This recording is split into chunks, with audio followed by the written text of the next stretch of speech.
Вака јас имав коректна ваква дискусија и доблесно е да се признае пред вистината, пред фактите, па и пред проектите, боговите молчат. И кажав дека е отпочнат проектот, но вие само што се фативте за работа, веднаш имате проблеми, затоа што има проблеми со имотно-правните работи таму, а сега со ребалансот пак кратите средства од управата за имотно-правни работи.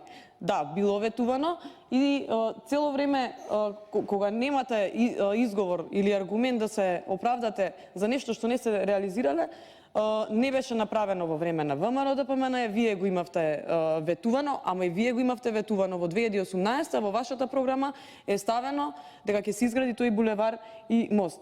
И сега вие сте на власт и тенденцијата наша е да видиме вие што правите и ќе ве пратиме во секој чекор. Сега, за тие цени јас што ги спомнав за по квадрат земјиште ги добив лично од луѓето кои што живеат таму. Очигледно вие не сте упатен затоа што не комуницирате со граѓаните. Кога би комуницирале, јас сум на секојдневна линија или на секојдневен контакт, кога би комуницирале, би знаеле дека луѓето се незадоволни. Ви благодарам.